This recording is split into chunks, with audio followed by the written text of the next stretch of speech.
Year 1, to know the number names, to count up to at least 20 objects. You might have, you won't have seen, because Norton don't like us.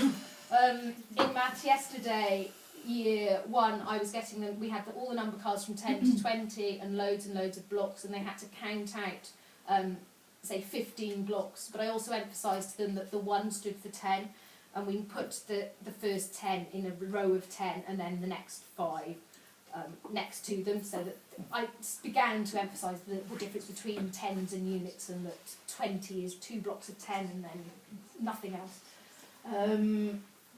Where am I? Writing numbers. Yesterday they also did that. Now don't worry if they reverse them to start with, especially 3, 5, 7, 9.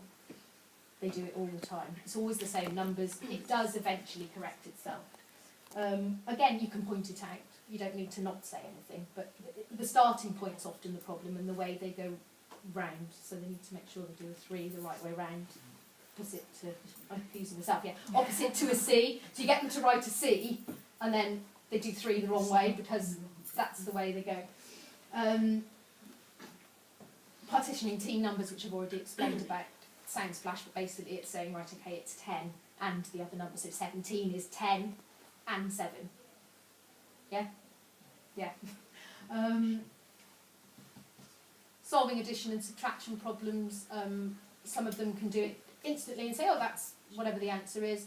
Some of them need to put the first number in their head and use their fingers. Some still use all fingers. Some use counters. Like I said before, with language we know what they can do. So I'm quite quickly working out the new children as well. I'm beginning to record number sentences using the signs that we all use. So, but I start actually physically saying, right, that's a plus, that's a minus, that's an equals.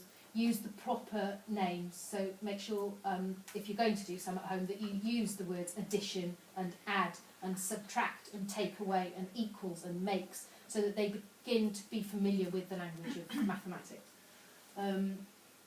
Choosing the appropriate number operation sounds very posh, but giving them a very simple problem to solve, like you have 3 children and 6 slices of pizza, how many do you have each? That kind of thing, or how are you going to do it? Maths is now an awful lot more about thinking and them telling me how they're working things out than it ever was when we were in school. There's an awful lot of talk goes on now so that we know how they work things out and that they can explain it. We were always taught, well certainly I was, this is how you do it, go and answer them. Pages and pages and pages of addition, subtraction, long division, and you didn't know really what the answer was vaguely going to be. So you got an answer and, oh well, that must be right. But now they're actively encouraged to work out approximately what it's going to be, so that they've got a vague idea before they start whether it's right or wrong. Recognising and describing 2D and 3D shapes, lots of playing with blocks, which ones are good for putting on the top, which ones, like the sphere, you can't make a tower with, things like that. Talking about faces, each side of a shape, and edges and corners. Measuring using meters, comparing 2 different lengths, so we've got these whop-off meter sticks that they can go and measure the yard with, or the classroom, things like that.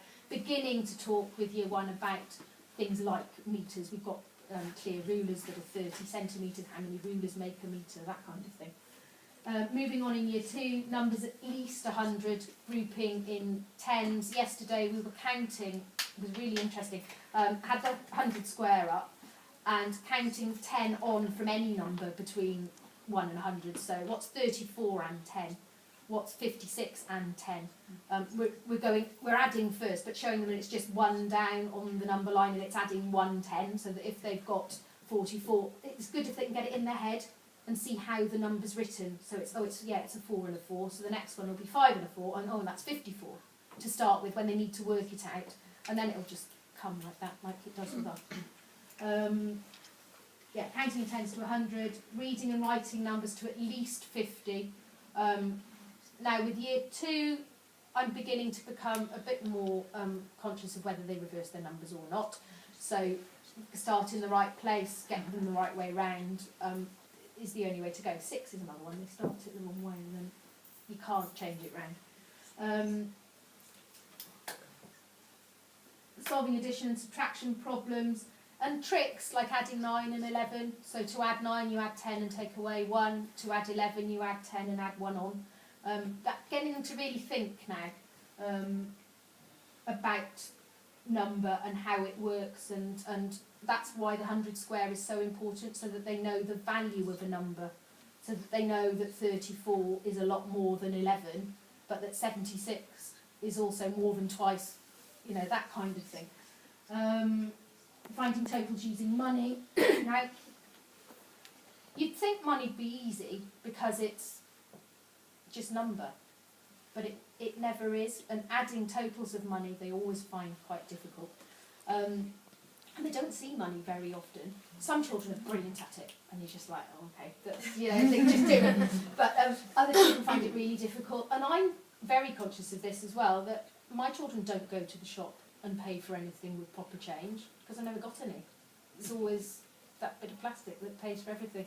And if you can, and I don't do this, if you go to a shop, please give them some money to pay for whatever, the newspaper or anything. Just so to start with, they just get used to the fact that you give money and you get some back. You know, why do you get some back? Because it wasn't quite that much money, that kind of thing. But then, by the end of year 2, yes, you've gone to pay for the Sunday paper, it was £2.70. How much are you going to need to give them? Can you count it out? Or can you give them £3 and know that you're going to need change? That kind of thing. I'm not telling you all to send them for sweets every week. Measuring lengths in metres again, and units of time. Now time is another one. It really helps if you can do it at home as well. It doesn't come up on our scheme very often, even though we use the clock, and they all know when it's playtime and home time and 9 o'clock. It's a really useful thing to do at home, and we do digital time as well as analogue, but only o'clock and half past to start with. So you move on from o'clock, half past, quarter past, quarter to, and then do the minutes. It's something that some children get just like that, and some children find really difficult. Especially year 2, if they could have a watch for Christmas, that would be, if they haven't got one already, that would be a really useful thing to do. And they get interested in it as well. My children love, I've told them they've got to be in bed till 7 o'clock in the morning. They're not allowed to get up. So I bought them a digital alarm clock because they all went, oh, what's 7 o'clock? Just things like that, and they're really interested in it now. They keep asking me, you know, oh, what's that time then? What's, you know, so they will, if you don't push it, but if they're encouraged to think about it, then it will come. But it is something that really, really helps if you do it at home as well. And again, recognising 2D and 3D shapes, but giving them a picture of a 3D puzzle, say with multi-link, and getting them to copy it is quite interesting as well. Some children find it really, really easy, and some just can't transfer the picture to the model that they're going to make. Lego's another good one for that.